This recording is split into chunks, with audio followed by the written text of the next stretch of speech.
சோமவார பிரதோஷம் சிறப்பு வாய்ந்தது. இன்றைய தினம் சிவனை தரிசித்தால் கடன், வறுமை, நோய், பயம் போன்றவை விலகும். வளர்பிறை சோமவார பிரதோஷம் சிவபெருமானை நினைத்து தியானம் செய்வதற்கு மிக உகந்த நேரம் பிரதோஷ நேரம்தான்.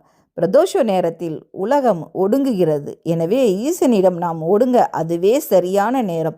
பிரதோஷ நேரத்தில் சிவன் ஆடுகின்ற ஆனந்த நடனத்தை தேவர்களும் முனிவர்களும் கண்டுகளிப்பதாக புராணங்களில் கூறப்பட்டுள்ளது.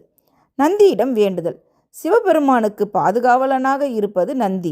சிவனை பார்க்க செல்பவர்கள் அதன் காவலனான நந்தியிடம் தங்கள் குறைகளையும் வேண்டுதலையும் சொன்னால் நந்தி பெருமான் சிவனிடம் கொண்டு சேர்ப்பார் என்பது நம்பிக்கை. அந்த வேண்டுதல் நிறைவேறவும் செய்யும்.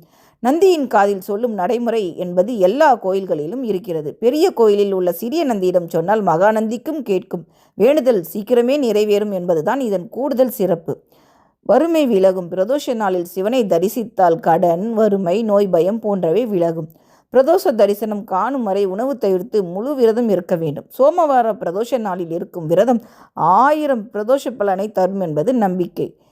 பச்சரிசி, பாசிப்பருப்பு வைத்து பிறகு அதை வடிகட்டி வெல்லம், தேங்காய்ப்பூ சேர்த்து காப்பரிசி தயாரித்து பிரதோஷ காலத்தில் இந்த நெய்வேத்தியத்தை சிவனுக்கு சமர்ப்பிப்பது மிகவும் சிறப்பானது.